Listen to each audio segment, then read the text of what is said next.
Hi dear friends, welcome back to my channel. ഇന്ന് നമുക്ക് അരിമുറുക്ക് എങ്ങനെയാണ് ചെയ്യുന്നതെന്ന് നോക്കാം. ഇത് വളരെ സോഫ്റ്റാണ്, അതുപോലെ തന്നെ നല്ല ക്രിസ്പി ആയിട്ടുള്ളൊരു മുറുക്കാണ്. അപ്പോൾ ഇത് വളരെ എളുപ്പമാണ് ചെയ്യാനായിട്ട്. അപ്പോൾ ഇതെങ്ങനെയാണ് ചെയ്യുന്നതെന്ന് നോക്കാം. ഈ ഒരു മുറുക്ക് ചെയ്യാൻ വേണ്ടിയിട്ട് ഞാനിവിടെ ഒരു 1/4 കപ്പ് ഉഴുന്നെടുത്തിട്ടുണ്ട്. ഇത് ആദ്യം ഒന്ന് വറുത്തെടുക്കണം. അപ്പോൾ ഞാനിവിടെ 1 കപ്പ് അരിപ്പൊടിയാണ് എടുക്കുന്നത്. അതിലേക്കാണ് 1/4 കപ്പ് ഉഴുന്നെടുത്തിരിക്കുന്നത്. അപ്പോൾ ഇത് 1 കിലോ അരിപ്പൊടി നിങ്ങൾ എടുക്കുകയാണെങ്കിൽ അതിലേക്ക് 1/4 കിലോ ഉഴുന്നെടുക്കാം. അപ്പോൾ നമുക്കിതൊന്ന് വറുത്തെടുക്കാം. പാൻ ഇവിടെ ചൂടായിട്ടുണ്ട്. ഇതിലേക്ക് ഞാൻ നന്നായിട്ട് കഴുകിയിട്ട് 2-3 പ്രാവശ്യം കഴുകിയതാണ്. കഴുകി ഉഴുന്നാണ് ഇട്ട് കൊടുക്കുന്നത്. ഉഴുന്ന് കഴുകണം. ഉഴുന്നിൽ നന്നായിട്ട് അഴുക്കൊക്കെ ഉണ്ട്, അപ്പോൾ അതൊക്കെ കളഞ്ഞിട്ട് വേണം വറുത്തെടുക്കാനായിട്ട്. ഇനി ഇതൊരു മീഡിയം ഫ്ലെയിമിലിട്ട് ഒന്ന് ചെറുതായിട്ട് ചുമന്ന് വരുന്നത് വരെ വറുത്തെടുക്കാം. ഉഴുന്നിവിടെ ചെറുതായിട്ട് കളർ മാറി വന്നിട്ടുണ്ട്. ഇനി ഇതിൻ്റെ ഫ്ലെയിം ഓഫ് ചെയ്യാം. എന്നിട്ട് നന്നായിട്ട് ചൂടാറണം. ചൂടാറി കഴിയുമ്പോൾ മിക്സിയുടെ ചെറിയ ജാറിലിട്ടിട്ട് നന്നായിട്ട് പൊടിച്ചെടുക്കാം. അപ്പോൾ ഉഴുന്ന് ചൂടാറി കഴിഞ്ഞപ്പോൾ ഞാൻ പൊടിച്ചെടുത്തിട്ടുണ്ടായിരുന്നു. അത് നമുക്ക് ഒരു പാത്രത്തിലേക്ക് ഇട്ട് കൊടുക്കാം. ഇനി ഇതിൻ്റെ കൂടെ 1 കപ്പ് അരിപ്പൊടി കൂടെ ഇട്ട് കൊടുക്കാം. അപ്പോൾ ഞാൻ പറഞ്ഞല്ലോ, 1 കപ്പ് അരിപ്പൊടിക്ക് 1/4 കപ്പ് ഉഴുന്നാണ് ഞാൻ എടുത്തിരിക്കുന്നത്. അപ്പോൾ അതുപോലെ കറക്റ്റ് മെഷർമെൻറ്റിൽ എടുക്കുക, ഉഴുന്ന് കൂടി പോവണ്ട. ഇനി ഇതിലേക്ക് നമുക്ക് മറ്റുള്ള ഇൻഗ്രീഡിയൻസ് എല്ലാം ചേർത്ത് കൊടുക്കാം. ഇതിലേക്കൊരു 1/2 ടീസ്പൂൺ ഉപ്പ് ചേർത്ത് കൊടുക്കാം.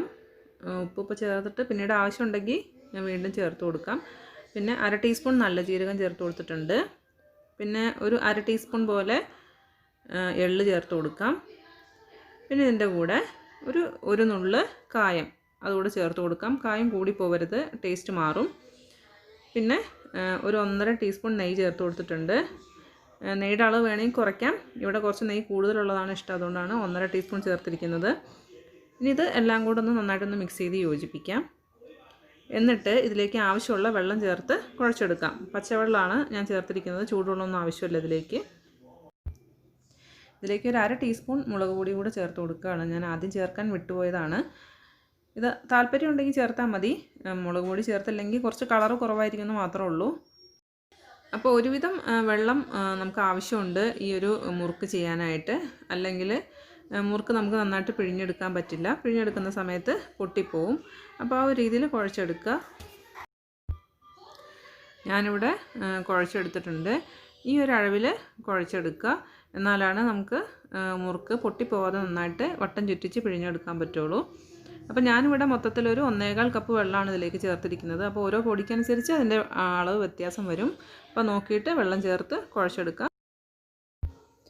ഇനി നമുക്കിത് പിഴിഞ്ഞെടുക്കാൻ വേണ്ടിയിട്ട് സേവനാഴിയിൽ ഇതുപോലത്തെ നക്ഷത്ര ചില്ല് വേണം. ഞാനിപ്പോൾ എടുത്തിരിക്കുന്ന സേവനാഴിയുടെ ചില്ലല്ല ഇത്, കയ്യിൽ പിടിച്ച് പിഴിയുന്ന സേവനാഴിയുടെ ചില്ലാണ്. പക്ഷേ താഴെ വെച്ച് പിഴിയുന്ന സേവനാഴിയുടെ കൂടെ ഈ ഒരു ചില്ല് വന്നില്ല, അത് നമുക്ക് കിട്ടില്ല. അത് ഞാനിപ്പോൾ ഇതിലേക്ക് എനിക്ക് കറക്റ്റായിട്ട് എനിക്ക് ചെയ്യാൻ പറ്റുന്നുണ്ട്, അതുകൊണ്ടാണ് ഞാനിതെടുത്തത്. അപ്പോൾ ഇതുപോലത്തെ ഒരു ചില്ലെടുക്കാം. ഇനി ഇതുപോലൊരു പരന്ന ഒരു പാത്രം വേണം. ഇതിലേക്ക് കുറച്ച് എണ്ണ തടവി കൊടുക്കാം. അപ്പോൾ ഇതിലേക്കാണ് നമ്മൾ മുറുക്ക് പിഴിഞ്ഞ് വയ്ക്കുന്നത്. ഇനി കുറച്ച് പൊടി എടുത്തിട്ട് നമുക്ക് സേവനാഴിലേക്ക് വെച്ച് കൊടുത്തിട്ട് പിഴിഞ്ഞെടുക്കാം. അപ്പോൾ നിങ്ങൾക്ക് വെള്ളം കറക്റ്റാക്കാൻ അറിയില്ലെങ്കിൽ ഒരുവിധം വെള്ളം ചേർത്ത് കുഴച്ച് നോക്കിയിട്ട് ഇതുപോലെ പിഴിഞ്ഞ് നോക്കുക. പിഴിഞ്ഞ് നോക്കിയിട്ട് ചുറ്റിക്കുമ്പോൾ പൊട്ടി പോകുന്നുണ്ടെങ്കിൽ കുറച്ചുകൂടെ വെള്ളം വേണമെന്നാണ് അതിൻ്റെ അർത്ഥം. അപ്പോൾ നിങ്ങൾ കുറച്ചുകൂടെ വെള്ളം ചേർത്തിട്ട് പിഴിഞ്ഞെടുത്താൽ മതി. അപ്പോൾ ഇതുപോലെ വട്ടം ചുറ്റിച്ച് നന്നായിട്ടൊന്ന് മുറുക്കൊന്ന് പിഴിഞ്ഞെടുക്കാം. ഇനി ഇതിൻ്റെ അറ്റം ഒന്ന് ഇതുപോലെ ഒട്ടിച്ചു കൊടുക്കാം. അപ്പോൾ തുടങ്ങുന്ന ഭാഗവും അറ്റം ഇതുപോലെ ഒട്ടിച്ചു കൊടുക്കണം, അല്ലെങ്കിൽ എണ്ണയിലിടുന്ന സമയത്ത് അങ്ങോട്ട് അതിൻ്റെ ഷേപ്പ് അങ്ങ് മാറിപ്പോവും. ഇനി മുറുക്കൊന്ന് എണ്ണയിലിട്ട് വറുത്തെടുക്കാം. അപ്പോൾ ഞാനിവിടെ സൺഫ്ലവർ ഓയിലാണ് എടുത്തിരിക്കുന്നത്. നിങ്ങൾക്ക് വെളിച്ചെണ്ണ എടുക്കാനിഷ്ടമെങ്കിൽ അങ്ങനെ എടുക്കാം. അപ്പോൾ ഞാനൊരല്പം മാവെടുത്ത് അതിലേക്ക് ഇട്ട് കൊടുത്തിട്ടുണ്ട്. അപ്പോൾ ഇതുപോലെ ഒന്നങ്ങ് പൊങ്ങി വന്നിട്ടുണ്ട്. അപ്പോൾ എണ്ണ ചൂടായിട്ടുണ്ട്. ഈ ഒരു ചൂട് മതിയാവും നമുക്ക് ഇട്ട് കൊടുക്കുമ്പോൾ തന്നെ. അപ്പോൾ നമുക്കിതിലേക്ക് മുറുക്ക് വച്ച് കൊടുക്കാം. ഞാനിതുപോലെ ഒരു തവിയിലേക്ക് മുറുക്ക് പിഴിഞ്ഞ് കമഴ്ത്തിയിട്ടാണ് എണ്ണയിലേക്ക് വച്ച് കൊടുക്കുന്നത്. അല്ലെങ്കിൽ പിന്നെ എണ്ണ നമ്മുടെ മേത്തേക്ക് തിറക്കുകയൊക്കെ ചെയ്യും. ഇതാകുമ്പോൾ ഈസിയാണ്. അപ്പോൾ ഞാനിതുപോലെ ഒരുമിച്ച് 2 എണ്ണമാണ് ഇട്ട് കൊടുക്കുന്നത്. വലിപ്പം അനുസരിച്ച് നിങ്ങൾക്ക് 2ഓ 3ഓ ഒക്കെ ഇട്ട് കൊടുക്കാം.